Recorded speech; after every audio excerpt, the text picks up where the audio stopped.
Smithsonian Anacostia Community Museum presents the following audio interview with Karina Newsom, Erica Dickerson Dispensa, Sakita Grant, and moderator Tamara Tolles O'Laughlin.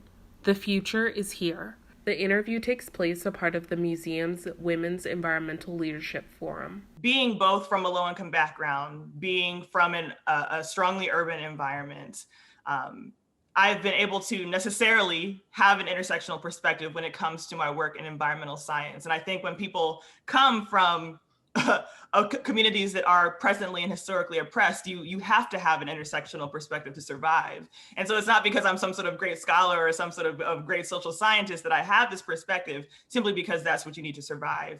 But being in a space that is largely white, that is largely cisgendered male, that is largely people with capital, with power, my perspective and my job, what I've made it my passion and work to do, is to redistribute the power, to redistribute the capital, the money that has been held up and essentially used for the purposes, for the visions of this white majority, to redistribute it to the organizations, the people, the communities, the neighborhoods who are closest to the pain. One of my favorite quotes is from Congresswoman Ayanna Pressley, and she said, "The people who are closest to the pain need to be closest to the power." And my work in environmental science is to make sure that the people who are closest to the pain are in power, are in control of the capital, in control of the decisions. And so that's a little background on the community that I come from and the way that I want to show up in the spaces that I occupy.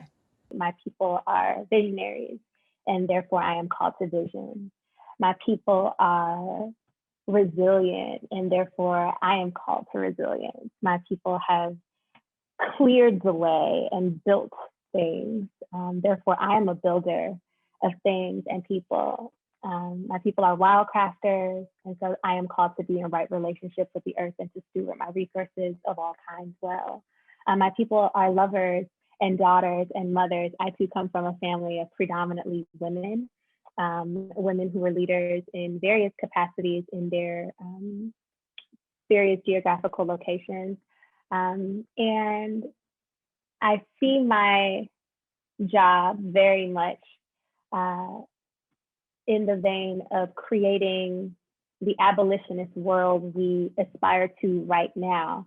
Minister Candace Simpson, who is also like my very good friend and soror, would say, I believe that we can create heaven on earth right now, right? And so when I talk abolition at the very basic level, what I mean is, how do we be in better and right relationship with each other and the earth? That there is another way to exist, and there is another way to be together. And that way is freer. There are other worlds that are freer that we have yet to tap into. And so that is my work. And through that work, I am aspiring to be in alignment with the mandate that Mary Hooks, formerly of Southerners on New Ground, gave us, right? Like the mandate for Black people in this time to avenge the suffering of our ancestors, to earn the respect of future generations, and to be willing to be transformed in the service of the work. And so everything that I do in terms of my cultural work, in terms of my artistic work, when I'm popping back into direct organizing land, is in service to that. Most immediately, the last few generations from South America, from Guyana. And my parents immigrated through the East Coast to the Bay Area in California, which is where I grew up, and tons of family just really ingrained in the Bay Area community, a community that embraces, I think, a lot of the multidisciplinary, integrated ways of thinking, a lot of strong history. Thank you for bringing in Fred Hampton to this conversation. Oakland has a strong, deep roots around Black organizing, around the Black Panther Party, and really kind of, I think, really seeded for me a big core part of my personality, which is curiosity, and just being a student of this work, and kind of having this insatiable pursuit of truth. I say truth with a capital T, and not just the discovery of that truth, but the protection of it.